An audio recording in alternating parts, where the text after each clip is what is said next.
makita ang mga salamin, yung mirror sa kalsada. Hindi siya makita pag nag-ulan. Kung tugnaw sa nag-snow, hindi makita ang mga salamin. Dito kasi guys, lalagyan kasi nila yung salamin yung mga intersection para tinitingnan ng mga driver paliko kung may sasakyan pa. Pero pag nag-snow kasi siya, malamig, hindi mo makita yung mga intersection mirror. Kaya doble ingat na lang sa pag-drive. Tahimik naman ang kalsada ngayon because it's Sunday.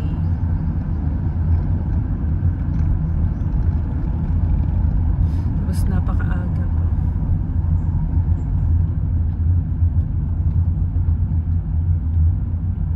It's early morning trip.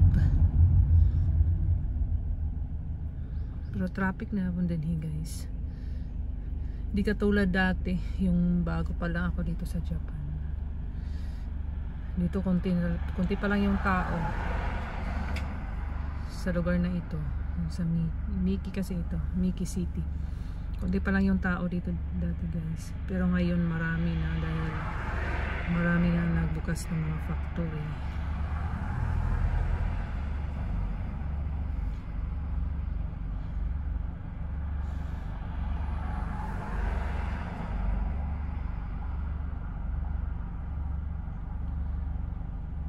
Yung kanilang fleet number guys, nakita nila yung plate number ng mga sasakyan. Nakalagay kasi dyan yung lugar, saang lugar siya sa Japan. Ibawa yan sa amin ito, lalawigan ng Yogoken. Yun nakalagay sa kanilang plate number. May nakalagay dyan Yogoken, may Osaka, may Tokyo. Kung taga Tokyo yung tao,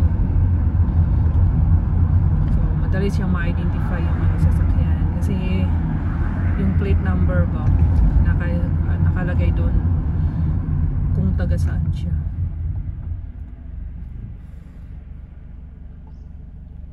Yun, may dumadaan. Dito naman maraming traffic light. Sunod-sunod yung traffic light. Kailangan huminto ka talaga. Dahil pag hindi ka huminto dyan, may mga kamera naman yung mga sasakyan, yung mga guys, yung daanan. Nakita ka ng pulis. Uhulihin ka. Kaya may tao o wala sa pedestrian, kailangan mag-stop ka talaga. May traffic light naman susundin mo yung traffic light. Tapos yung takbo dito guys, naka-state sa kung saang lugar ka, yun lang speed mo, diba? Nakalagay naman sa kalsada kung 40 lang, 30, 40 pag nasa sa mga city proper. Pero pag medyo malayo yung dumaan ka sa malalaking kalsada, marami naman dito iba't ibang klaseng kalsada. Siyempre meron din mga pang mabilisan na daanan. Naka-state doon sa daan. Nakalagay naman sa daan kung ano lang yung speed na kailangan mong ipapatakbo sa sasakyan. Dahil pag lumagpas ka, huhulihin ka ng pulis. Overspeeding ka. Or napakabagal mo pag napakabagal mo sa isang daanan. Tapos nakalagay naman doon high speed. Huhulihin ka din. Siyempre.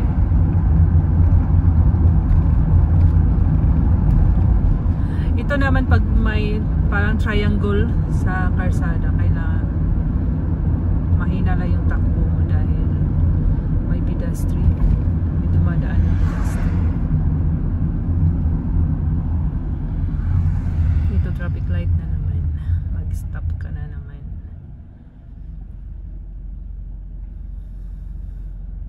Marami naman pamilihan dito guys. Yun yung mga malalaking tindahan, marami dito. Nasa malapit lang.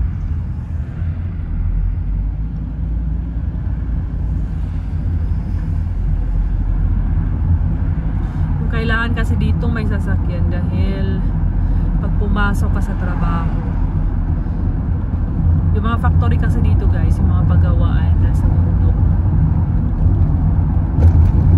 Mga Pilipino dito walang sasakyan, nakisakay sila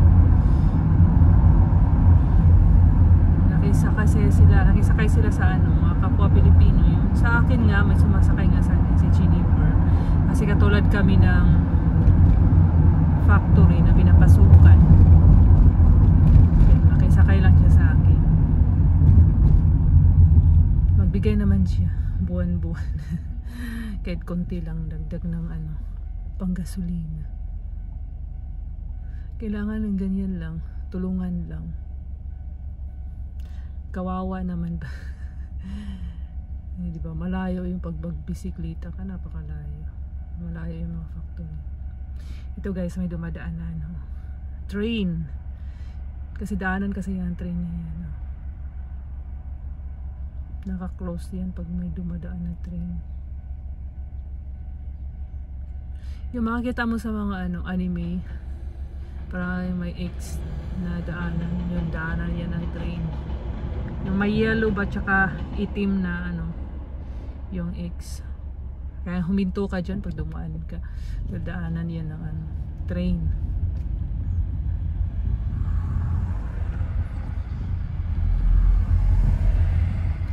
Dito may mga train naman guys. May bus. Pag pumunta ka sa mga big city, sumasakay ka ng bus o kaya train. Pero pag sa paggawaan talaga, yun sa mga factory, wala namang train na kalimitan, wala namang train na dumadaan sa mga bundok na papasukan mo sa trabaho. Minsan lang guys, minsan lang na lugar na may train, may dumadaan na bus, minsanan lang din. May mga taxi din naman dito. Tumatawag ka ng taxi, pwede. Pero napakamahal. Mahal yung babayaran. Pag araw-araw ka mag-taxi, nako. Kulang lang yung mo, sahod mo.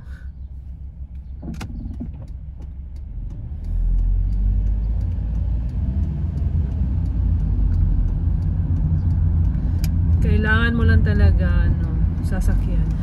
Actually dito sa Japan guys, mga mura lang naman yung masasakyan dito. Pag kumuha ka ng mga second hand na sasakyan, napakamura lang. Mayroon na nga mga 5 lapad lang. Kano lang yung 5 lapad sa Pilipinas? 25,000. Ganyan, sasakyan na yan guys dito. Ang hirap lang dito kumuha ka ng lisensya. Pahirapan kumuha ng lisensya. Kailangan mo mag-exam. Napakahirap ng exam nila guys.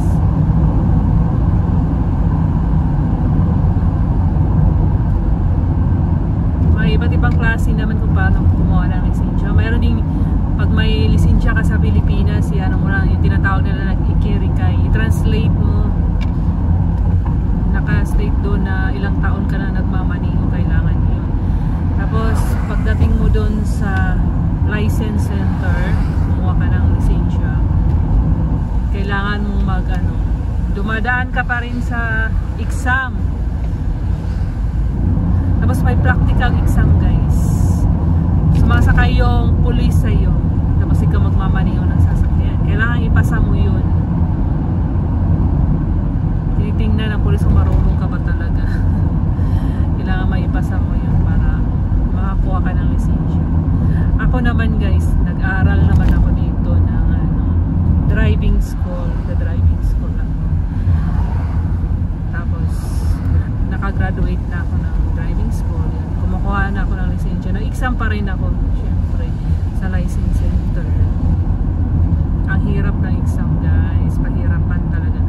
Sa 100 items, kailangan makakuha ka ng 90. Kailangan 10 lang yung mistake mo nga sa 100 items para makakuha ka ng lisensya. Pag hindi ganyan, wala ka lisensya guys. Sa atin pag 100 items, makakalahati ka lang, pasa na yun. Kaya sa mga eskwelahan, di ba, makakalahati ka lang sa 100 items, pasado ka na. Pero dito hindi guys. Sa 100 items, kailangan mo makakuha ng 90, 92, 94, ganyan para magka-lisensya. Ganyan yung exam nila dito. So, kailangan mag-aral ka talagang mabuti. Magsunog kilay ka talaga. Lahat naman makukuha pag magsusumikap, diba? Sipagan mo lang, magsusumikap ka lang sa buhay. Lahat naman makukuha mo. Kailangan mo lang dasal, susumikap, ganyan lang. Tiwala sa sarili. Think positive palagi. Dahil pag hindi ka think positive, mawawalan ka ng gana. Ganyan lang.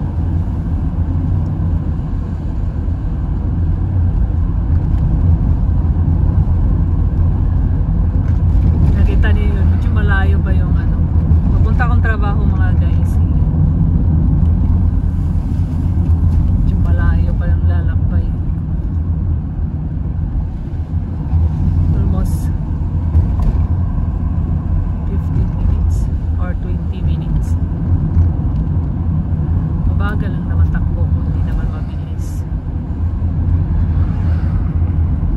Kasi regular na road dito guys. Regular lang na daanan. Hindi naman expressway ito, di ba? Sa expressway kailangan mo mag 100 yung speed mo.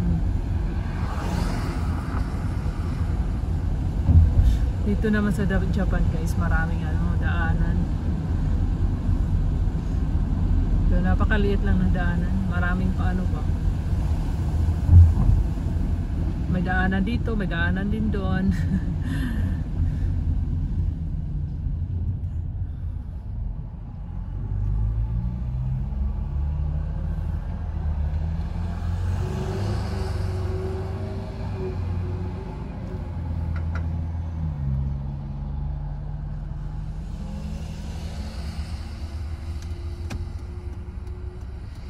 Papunta akong Uno kasi yung lugar na doon na napasukan ko. Nasa Uno yun. Nasa kabilang city lang guys. Ito yung city namin sa Miki. Tapos sa susunod na Uno na.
To traffic na naman.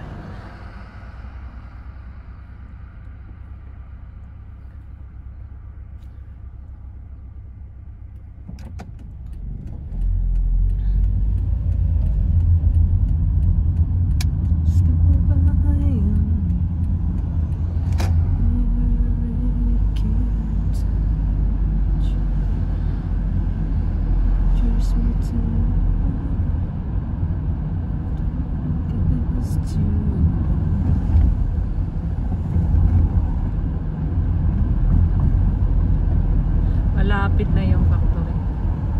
Pinapasokan. Kunti na lang.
Ito namang malawak na parkingan dito. Dito naman ako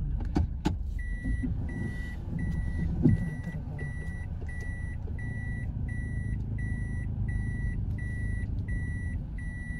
Marami kami dito, guys. Bali yung trabaho ko dito, nag-slice kami ng chicken ng manok. Breast chicken lang naman ginagawa. Tapos naglalagay kami sa mga lagayan para ibibinta sa mga tindahan.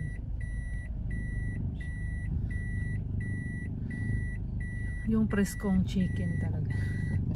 Karne ng manok. Yun talagang ginagawa na.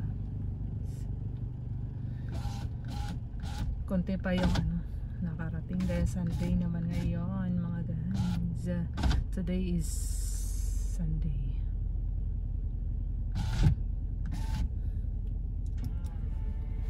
Yan lang po ang aking video.